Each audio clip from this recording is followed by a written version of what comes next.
Well, in this video, we're going to be expanding our chestnut orchard. You can see a few of the chestnut trees there. We have oak trees mixed in with those.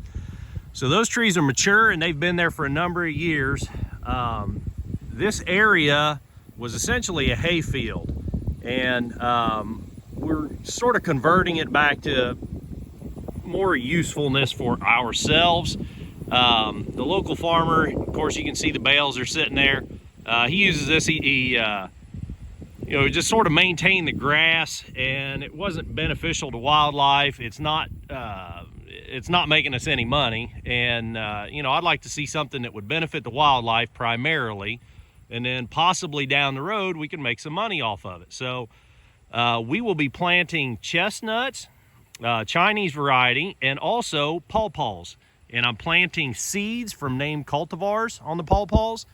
So to start this process, to break this ground, because it had been grass and weeds for a number of years, we first broke the ground this spring with a 2-bottom plow that I purchased at a local farm auction and pulled it behind my tractor. So that was a sort of a learning experience for me there.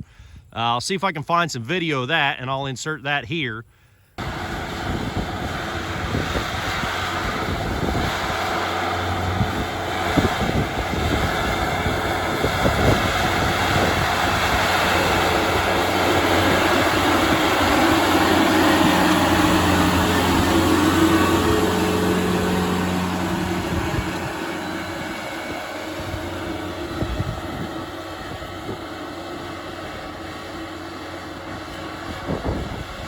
So we broke the ground with the 2-bottom plow, and of course that disrupts the ground down to about 8 inches, which you know, sort of break the hard packed turf that it had been.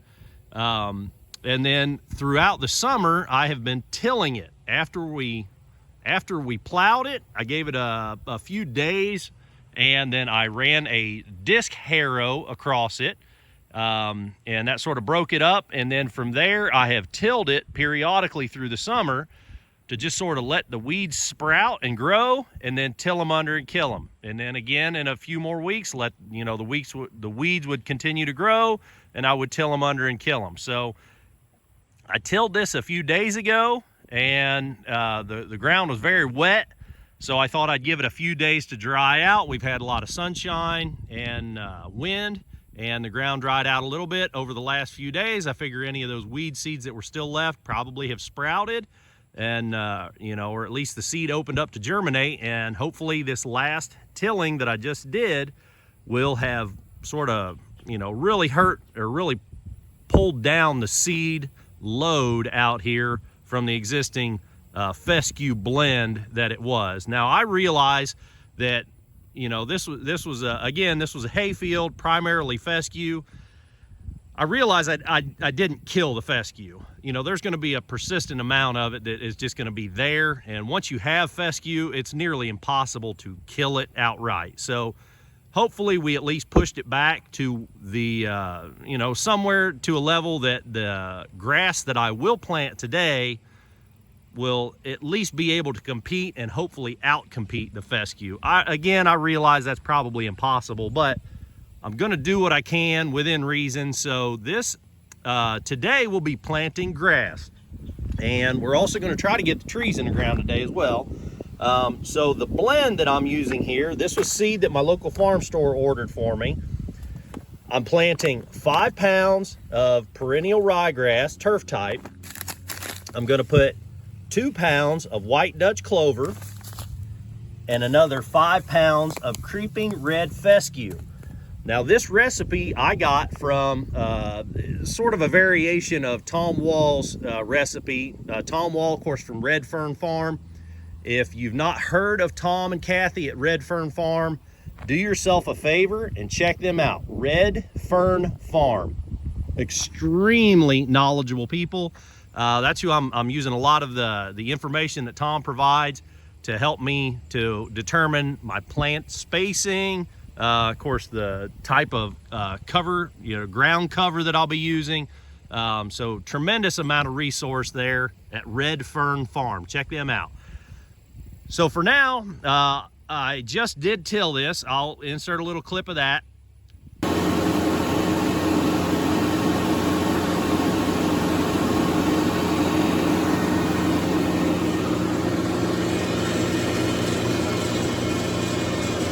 So the ground is nice and soft. You can see sort of the mottled color where it was a little lighter color on top, and then I've turned it with the tiller, and now we see that sort of moist ground underneath.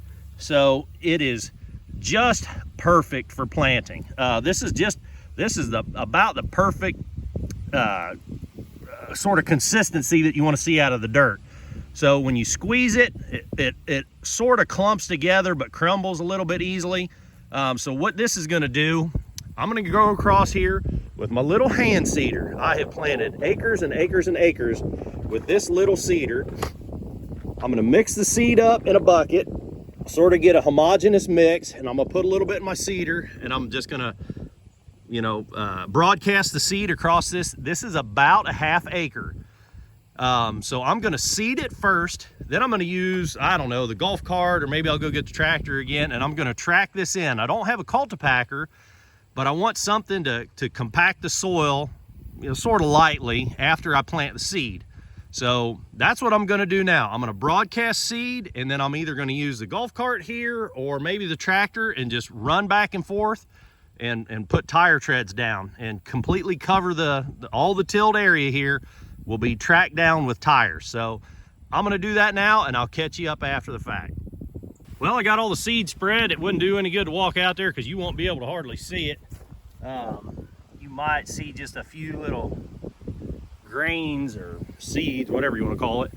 I walked and did a light coverage. That's what I found over the years. I planted, like I said, I planted acres and acres and acres of stuff like this with that little seeder. And if you get a light coverage over the whole area first thing, and then if you have any seed, go back and go over it again, rather than try to dump it all out and do it in one shot. 9 times out of 10, when you do it like that, you just start casting it heavy, you'll get not all the way done and you're going to run out of seed. So when you do this, do a light coverage, and you'll probably be surprised at how fast that seed goes. So do a light coverage, then go back and do another light coverage over top, or sort of step over. And that's exactly what I did here. So I did, don't mind the lines from the golf cart in the dirt. That was just me going back and forth a couple times for supplies. But you can see my tracks. So I went about every 8 feet at first. I did a path up and down about every 8 feet.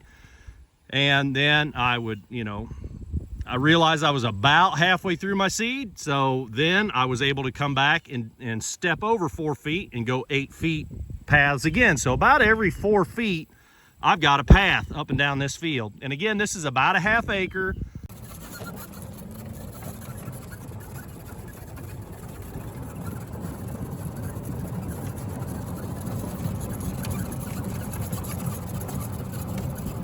For you folks that don't have golf cart and you've got a piece of ground that's big enough where you would like one, really look into electric golf carts. I can't tell you how much nicer this electric is than gas. For stuff like this, it's really quiet, it's not obnoxious, and you don't ever have to worry about carburetor issues or fuel issues from sitting. That's my 2 cents on golf carts. This is working out really well. This is a great part of the project. If you've got kids that want to be involved, they want to help, you know, rather than letting them spread the seed and maybe not do as good a job as could be, this is the perfect job for them. Just put them on a golf cart, let them drive. Every kid I ever met loves to drive. You got grandma or grandpa involved. They, you know, maybe they're getting up in age and they don't, you know, they ain't got the legs to walk anymore. Put them on a golf cart. You know, this is something that needs to be done. They can be, you know, sort of a crucial part of the process. It's just very time consuming to do this, but it does work very well. You can see what that takes us, about 1.5 minutes to go up and back. And you just keep going up and back, up and back. This is the easiest part of the whole process. So I'm gonna go ahead and finish up. I'm nearly done. You can see what I've got done there. Now you'll notice some of the ridges are, there are still some loose ridges out there. This ain't gotta be perfect. If you've got the time and if you've got the help, yeah, knock down every one of them ridges. But I don't have the help today and I don't have the time. So this is good enough. It's pretty good. I'm gonna keep on, I'll finish up and I'll show you the next step of the process. Well, we got it all tracked in, and that is mostly we track it in for seed to soil contact. It helps all those little seeds that we just paid big money for and went through all the trouble of broadcasting on there. It helps them to germinate better. Yes, it will. You can throw seed on top of dirt and it'll work most times, most of them, sometimes. But if you can get really good seed to soil contact, you're going to improve your germination tremendously. So the next step now, maybe you can see all those little flags out through there. So I'm laying out where every tree is going to go. And I'm working off of the existing row of trees. As we look down there, they're in a pretty straight line. So I went down and measured 20 feet off of the existing row, and I planted a few flags. I measured off of, this tree up on top, 20 feet out. What about halfway down, 20 feet out? Went down to the end tree, 20 feet out. Then I came up here, and I'm measuring off of my driveway. I want to go in 20 feet. So I planted flags in 20 feet, and then you just kind of eyeball it. Does that row look straight? Yeah, it looks pretty straight. Maybe that one flag's a little bit off. Well, maybe that tree is a little bit off. So we're in pretty good shape.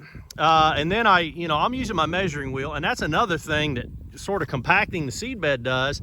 It does three things. You get good seed to soil contact with, your ground cover. You get a flat surface to work on, because you're doing a lot of walking out here. You sure as hell wouldn't want to do this in no plowed field, I can tell you that. So you got a good working surface. You got a good surface to use, like a measuring wheel. It works excellent out through here. I'm by myself, so pulling 100-foot tape would be really, really time consuming.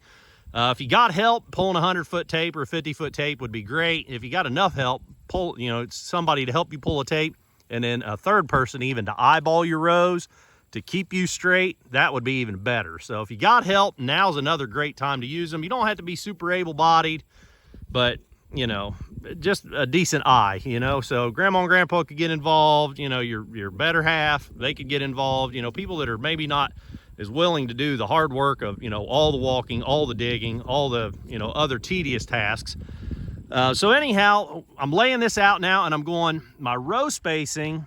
Well, the other thing that compacting the ground does is, so we got good seed to soil contact with our ground cover, and also we want that sort of firmed up enough to where we can plant trees in it and it won't settle tremendously. So if that were real fluffy, had just been tilled up and it was real fluffy, you go out there and plant your trees, that's going to settle a lot, and that might cause you problems later. So compacting the soil, at least lightly, is great for, planting the trees then. Now my spacing, so again, I went 20 feet off the road or off the driveway to my first tree, and I'm coming 20 feet off of the existing line of trees to start each row. So we're laying out 4 rows, and each of those rows is going to be 20 feet apart. Now down those rows, I'm gonna alternate chestnut tree, pawpaw tree, chestnut tree, pawpaw tree. So I'm planting a flag every 10 feet. But the pawpaw trees will be 20 feet from each other. The chestnut trees will be 20 feet from each other. So my grid on my chestnuts is going to be 20 feet by 20 feet. The grid on the pawpaws is also going to be 20 feet by 20 feet. There's an argument to be made for 30-foot rows. There's an argument to be made for 40-foot rows. You do what you feel is most appropriate for you. I'm going to do me. So that's what we're doing here. I'm going to continue to lay this out. And if I get off a little bit, looking down these rows, if you get off a little bit, your eyeball is going to be just as good a judge in most cases as a tape measure, use your eyes, lay it out nice. You want it to look good. People coming in the driveway, you want it to look presentable. You know, the other thing is when you're mowing, you don't want these trees just be planted haphazardly. It's going to increase the time mowing tremendously. So lay it out now, and in 20 years, you'll be glad you did. So after I got all my flags laid out, then I put the tree protectors out, and I'm using the Tree Pro Miracle tubes. I'm using 24-inch tubes for the pawpaws, and I've cut rebar down. I buy 1/2-inch diameter rebar. It comes in a 20-foot length, so you can get six pieces. If you cut it down, 40 inches, then use the 40-inch bars for the 24-inch tree protectors for the pawpaws. And I'm using the Tree Pro Miracle tubes.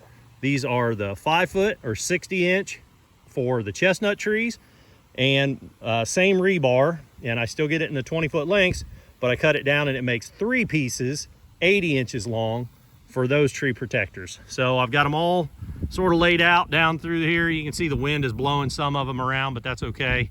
Get them all laid out, and that way, as soon as you plant the tree, go ahead and put your tree protector on. Okay, so if you look up the row there, of course now I've got a camera person, so I got some help out here. It's going a lot quicker. You can see that we're doing, we're getting them in the ground. We're doing just little groups of 3. We'll pull the buggy up and do 3 of them, pull the buggy up, do 3 of them. It's just working out okay. So we got our stake and our tree protector laying there. We went up to the house and I picked up all the plants that I'm using. Now I grew these in root maker pots. And the root maker pots were designed specifically for trees. Rather than a tree throwing one long taproot, the root maker pot causes the roots to prune themselves through the holes in the pots. And when the roots prune themselves, they stop growing deep and they start making sort of side roots. So you get a more fibrous root ball rather than one long taproot. So these end up being they're about 4 1/4 inches on the diagonal. So what we're using is, I picked up on Amazon one of these augers you put in just a regular drill, and this is the biggest one I could find. I think it's like, I want to say this is like a 4-inch diameter, and it's working out very well. You can see we planted, 20 some trees already, but it's real easy to use. And of course we tilled the ground, so the ground is reasonably soft under this first little bit that we've compacted. I'm just pulling up the flag. When you're planting trees, you really don't want to go any deeper than you have to, so keep that in mind. Don't dig a hole 6 inches deep and then put a 3-inch tree ball in it. So I'm just digging those holes down about 3 or 4 inches.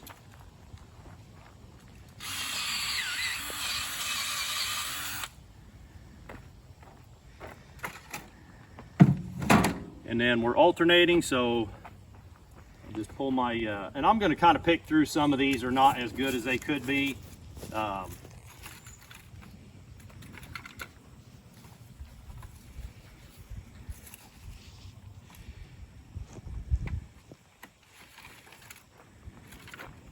So you can see what I'm talking about on the roots on these. Pawpaws in particular have a tremendous taproot. Well, you can see there's the taproot, but there's all these other fibrous roots. And on the chestnut is not as prone to have such a tremendous taproot, but you can see all the fibrous roots there. So, it almost reminds you of planting tomatoes in the garden, really, when we're doing it this way. I'm just gonna lay these guys out.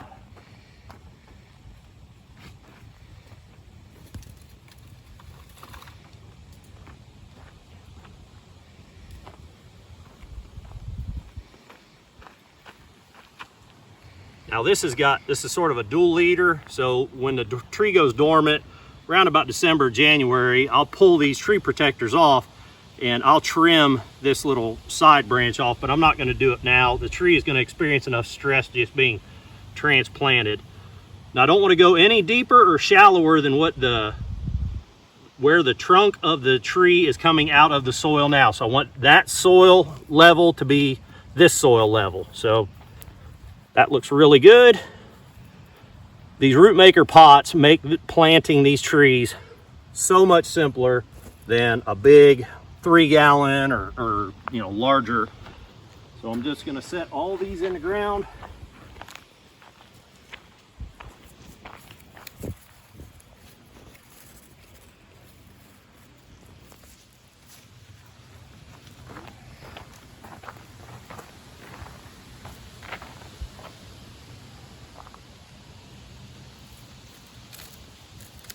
And I'm not amending the soil at all. You're better off if the soil is a reasonable condition, which this is. Just use the native soil that came out of the hole. Don't try to sweeten the mix up with some compost or anything like that. So now we're going to drive our stakes in, and I'm using a fence post driver to do that. When I'm driving the stakes, I want to keep in mind the predominant wind direction. So generally the wind comes from the west here. So when I drive the stake in, I want to drive it on the west side of my tree.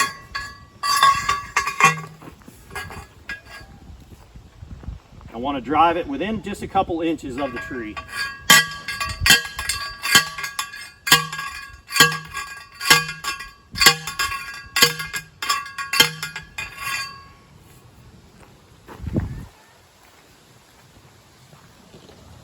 So from experience, I know that when the driver touches the ground on these short ones, it's the right height. So that's just the right height. And then on the long ones, just through trial and error on the first couple trees we planted,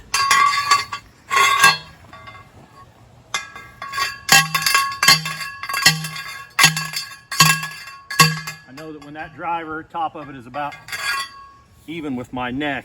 That's about the right height. And I say the right height because we want the stake to be below the top edge of the protector.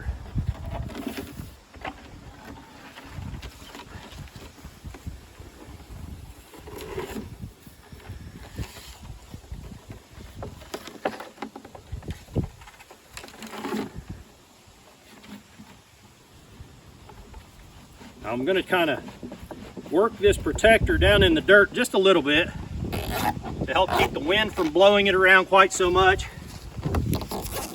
And more importantly, to keep the mice and voles from coming in so easy and girdling the trees in the wintertime. Now that stake could have been driven down just a little bit more. Ideally, we want the stake lower than the protector so the trunk of the tree doesn't have the opportunity to rub on it. But that'll be all right. Now the pawpaws being shorter than the chestnuts are a little harder to get up in the tube, but not by much. Then the tree protectors have vent holes on the top half, and the bottom portion does not have vent holes. So keep that in mind too. There is an upside and a downside to these.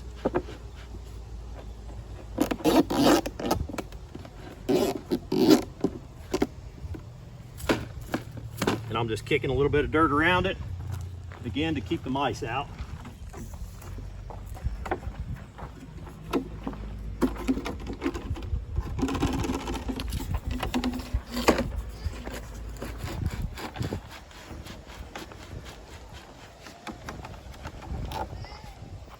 If you hear somebody in the background, our little girl is out here. I got my wife working the camera. My little girl is watching Clifford the Big Red Dog, so she's singing along. There we go. Well, we got them all planted last night. It got almost dark by the time we were done planting and setting all the tree protectors. And then we put the bird protectors on top. It's these little stocking things. They keep birds from trying to get in there and, you know, bird get in there and investigate, want to build a nest, and then they can't fly out. So you put these little protectors on the top, keeps the birds out of it, and then when the tree gets tall enough, you make sure you pull those off because they will actually affect the way the tree grows. And then we watered, and I will show you a video clip right here of how we watered.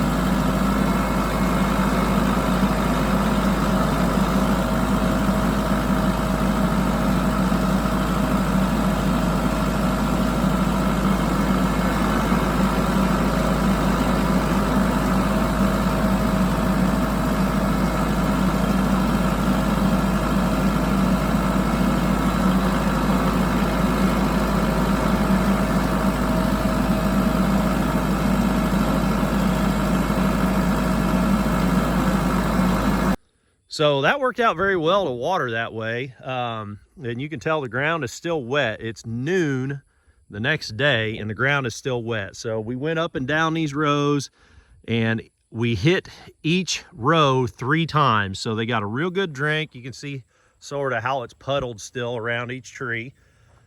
I think I'm gonna lay out some drip tape for irrigation. I haven't made up my mind if I want to do a drip tape or maybe drop lines, but I'm going to set up some kind of irrigation so I don't have to come out here and continue to water with a tractor, but it's going to take me a few days to get that set up.